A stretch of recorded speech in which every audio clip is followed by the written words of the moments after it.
झूठ का ये पुलिंदा कांग्रेस की एक बहुत बड़ी सच्चाई, कांग्रेस को बेनकाब करने वाला एक घोषणा पत्र है। हर पन्ने पर भारत के टुकड़े करने की बू आ रही है। कांग्रेस के घोषणा पत्र में वही सोच झलकती है जो सोच आजादी के समय मुस्लिम लीग में थी। नमस्कार, मैं हूं राजेश शर्मा और आप देखना शुरू कर चुके हैं वन इंडिया हिंदी। लोकसभा चुनाव से पहले बयानबाजी और आरोप प्रत्यारोपों का दौर शुरू हो चुका है। वीडियो के शुरुआत में आपको इसकी झलक भी देखने को मिली। पीएम मोदी के इस बयान के बाद इस पर बवाल शुरू हो गया। पहले कांग्रेस नेताओं ने इस पर बीजेपी और पीएम मोदी को खूब सुनाया और अब ये मामला चुनाव आयोग में पहुंच चुका है। कांग्रेस ने पार्टी के घोषणा पत्र की तुलना मुस्लिम लीग के घोषणा पत्र से करने पर प्रधानमंत्री नरेंद्र मोदी के खिलाफ सोमवार को चुनाव आयोग में शिकायत दर्ज करवाई है।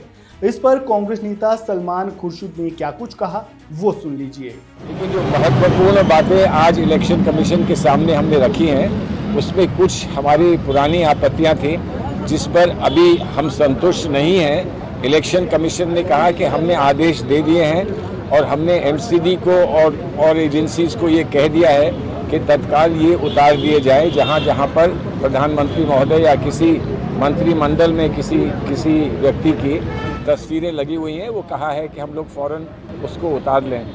हमने उसके साथ साथ ये भी कहा कि प्रधानमंत्री जी की जहां फ़ोटो लगती है वो तो अपनी जगह एक बात है, लेकिन प्रधानमंत्री जी जो कहते हैं, भाषणों में कहते हैं, उसका हमें बहुत दुख हुआ है। जो उन्होंने बात ये कही है हमारे मैनिफेस्टो के बारे में कि झूठ का पुलंदा है, इसका हमें बड़ा दुख है।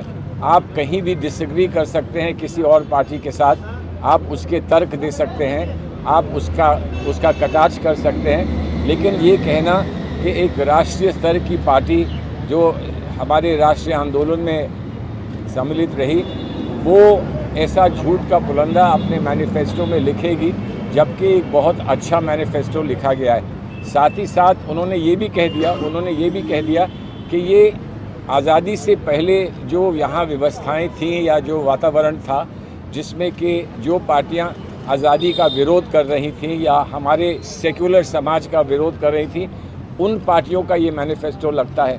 इस बात का हमें अत्यंत दुख है और हम ये समझते हैं कि हिंदुस्तान के, इस देश के प्रधानमंत्री को ऐसी बात कहने का कोई अधिकार नहीं है। इस बात को हमने इलेक्शन कमीशन के सामने रखा है और उनसे विशेष आग्रह किया है कि इसको गंभीरता से वो लें और इस पर जो कार्रवाई कर सकते हैं वो कार्रवाई तत्काल करें। दरअसल इस पूरे मामले की शुरुआत 6 अप्रैल से हुई। प्रधानमंत्री मोदी राजस्थान के अजमेर में एक चुनावी रैली को संबोधित कर रहे थे और इस दौरान उन्होंने कांग्रेस के घोषणा पत्र पर जमकर निशाना साधा और इसे झूठ का पुलिंदा बताया और इसकी तुलना मुस्लिम लीग से कर दी। अब इसे लेकर कांग्रेस बीजेपी पर लगातार हमलावर है। इस वीडियो में फिलहाल इतना ही। खबरों से जुड़े ताज़ा अपडेट के लिए बने रहें वन इंडिया हिंदी के साथ। धन्यवाद।